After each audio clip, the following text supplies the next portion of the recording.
वो शिक्षक जो अभी तक बिहार में सिर्फ नियोजित के रूप में पढ़ा रहे थे, वो क्वालिटी वाले थे सरकार की नज़र में। उनके आधार पर, उनके भरोसे आप साइकिल योजना, पोशाक योजना और न जाने कितनी योजनाएं चला रहे थे। और जैसे ही उन लोगों ने राज्य कर्मी का एक दर्जा मांगा, अपना अधिकार मांगा, पिछले दिनों कई बड़े बड़े आंदोलन शिक्षकों ने किए। सरकार के ऊपर एक दबाव था, सरकार ने अप्रत्यक्ष रूप से लेकिन कई बार वादे किए थे। सरकार के खिलाफ नाराजगी अगर होगी तो हर टोले हर गांव तक चली जाएगी बात। इसीलिए सरकार को यही अच्छा होगा उनके लिए कि शिक्षकों की बात करें और कोई भी पॉलिसी, मैं A to Z किसी भी पॉलिसी की बात कर रहा हूँ, कोई भी पॉलिसी सरकार बनाए, कोई भी सरकार बनाए, तो उसमें जो स्टेक होल्डर्स होते हैं, जिनके ऊपर उनका असर होता है, उनके संगठनों से, उनके लोगों से जरूर बात करनी चाहिए। तो शिक्षक पहले से हैं, पूर्व शिक्षक जो उस नियोजन नियमावली में, नियुक्ति नियमावली में जो एक प्रावधान है कि पहले के जितने शिक्षक हैं बिहार के अंदर नियोजित, उनको राज्य कर्मी का दर्जा तभी मिलेगा जब वो आयोग की एक परीक्षा पास कर लेंगे। ये घोर आपत्ति वाली चीज है। इसमें सरकार बैकडेट से जाकर के कुछ चीजों को बदलना चाह रही है। पहले से सुप्रीम कोर्ट के आदेश से जो 34,500 के आसपास जो शिक्षक बहाल हैं, परमानेंट शिक्षक, एक वो हो जाएंगे। अतिथि शिक्षक पहले से पढ़ा रहे हैं, एक ये रहेंगे। उसमें फिर सरकार जो बीपीएससी परीक्षा उत्तीर्ण हो जाएगी वो एक कैटेगरी हो जाएगा, जो फेल कर जाएंगे लोग वो एक अलग कैटेगरी हो जाएगा, जो उसमें अप्लाई ही नहीं करेगा, हम परीक्षा भी नहीं देंगे, हम तैयारी 2 साल करेंगे, वो एक अलग कैटेगरी हो जाएगा। तो मल्टी लेयर्ड जो आप स्कूलों को कर देंगे तो बहुत दिक्कत होगी। तो ये सारी बातें मैंने माननीय मुख्यमंत्री जी से कही है। शुरुआती रिस्पॉन्स तो उनका बहुत बढ़िया नहीं था। तो न सिर्फ ये कहा कि आपको परीक्षा नहीं लेनी चाहिए, बल्कि क्वालिटी एजुकेशन कैसे इंश्योर हो बिहार के भीतर, इसके लिए भी हमने सजेशंस दिए हैं। तो इन सब के बावजूद भी अगर सरकार अड़ी रही तो निश्चित तौर से हम लोग जो अगला प्लान बना रहे हैं उसमें हम लोग बाकी तमाम जो राजनीतिक पार्टियां महागठबंधन के भीतर हैं उनकी एकजुटता करके सरकार के ऊपर फिर से दबाव बनाएंगे और पैरेलल में शिक्षक जो हैं वो आंदोलन भी करते रहेंगे। नमस्कार, आप देख रहे हैं द बिहार टॉप और मैं हूं आपके साथ रत्नेश पांडे। बिहार में नई शिक्षक नियमावली आई है जिसके खिलाफ में तमाम जो शिक्षक अभ्यर्थी हैं वो धरने पे बैठे हुए हैं। पिछले कई दिनों से ये बिहार में एक गर्म मुद्दा बना हुआ है। संदीप सौरभ है, माले से विधायक हैं, उन शिक्षक अभ्यर्थियों के साथ में लगातार बैठे हुए हैं, उनकी आवाज़ को उठा रहे हैं। मुख्यमंत्री नीतीश कुमार से इन्होंने पहली बार सर आपने ज्ञापन दे दिया, आप दूसरी बार जा रहे हैं। सर क्या हुआ, पहली बार ज्ञापन जो आप सौंपे थे? देखिए, पहली बार हमने जो ज्ञापन सौंपा है वो 2 मामले उसमें मुख्य हैं। एक तो जो शिक्षक अभ्यर्थी हैं जो पिछले 4 सालों से 3 सालों से 7वें चरण की बहाली के इंतज़ार में थे। हमने सरकार को कहा है कि इस 7वें चरण का परीक्षा छोड़िए, इनकी बहाली आप पहले के नियम के तहत कर दीजिए, क्योंकि बहुत लेट हो चुका है। और इसमें हमारा कंसर्न न केवल ये जो लाखों शिक्षक अभ्यर्थी हैं ये थे, बल्कि बिहार के करोड़ों बच्चे जो बगैर शिक्षकों के स्कूल में जा रहे हैं, वहाँ से डिग्रियाँ पा रहे हैं, तो उनके प्रति भी हमारा कंसर्न था। हमने कहा इस बहाली को आपको जल्दी पूरा करना चाहिए, इसलिए परीक्षा वाला प्रावधान को आपको हटा देना चाहिए, बाद में उसको करते रहिए। सरकार का कहना था कि चूंकि बहाली वो भी हुई नहीं है, तो जब बहाली हुई नहीं तो सरकार के पास ये अधिकार है कि वो अपने बहाली की प्रक्रिया में सुधार कर सकता है, बदलाव कर सकता है। ये उनका अपना एक तर्क है जो ठीक है। लेकिन जो शिक्षक पहले से हैं, पूर्व शिक्षक जो उस नियोजन नियमावली में, नियुक्ति नियमावली में जो एक प्रावधान है कि पहले के जितने शिक्षक हैं बिहार के अंदर नियोजित, उनको राज्य कर्मी का दर्जा तभी मिलेगा जब वो आयोग की एक परीक्षा पास कर लेंगे। ये घोर आपत्ति वाली चीज़ है। इसमें सरकार बैकडेट से जाकर के कुछ चीज़ों को बदलना चाह रही है।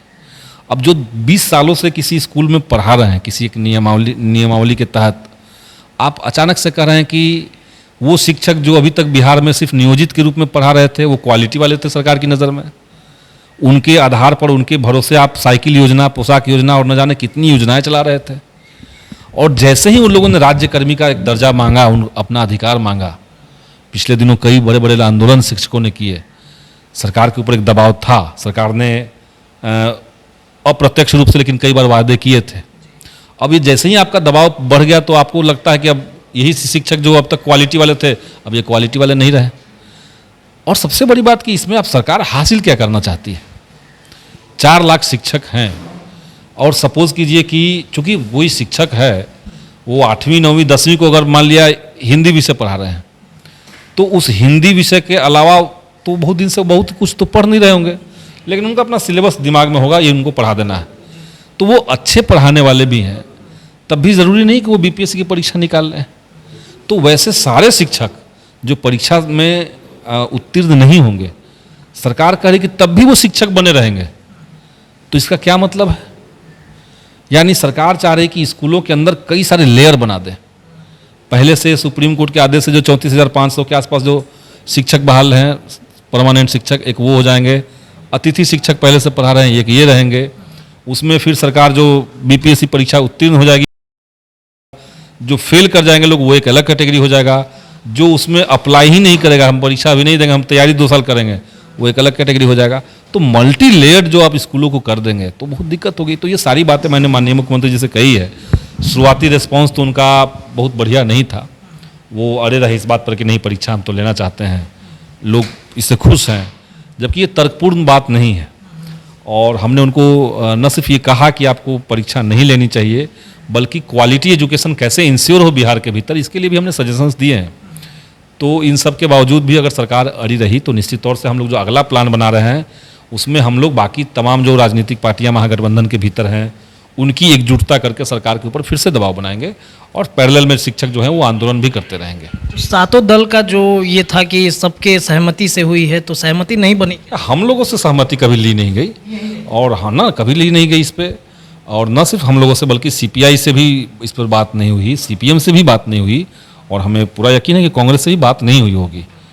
तो हम लोग बाकी पार्टी तो बात कर ही रहे हैं, सब पार्टियों का स्टैंड आ रहा है। देखिए बिहार के शिक्षक जो हैं ये ऐसा एक वर्ग है बिहार में जो बिहार के हर गांव हर टोले में फैला हुआ है।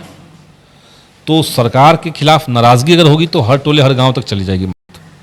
इसीलिए सरकार को यही अच्छा होगा उनके लिए कि शिक्षकों की बात करें और कोई भी पॉलिसी, मैं A to Z किसी भी पॉलिसी की बात कर रहा हूँ, कोई भी पॉलिसी सरकार बनाए, कोई भी सरकार बनाए तो उसमें जो स्टेक होल्डर्स होते हैं, असर होता है, उनके संगठनों से, उनके लोगों से ज़रूर बात करनी चाहिए हर पॉलिसी में।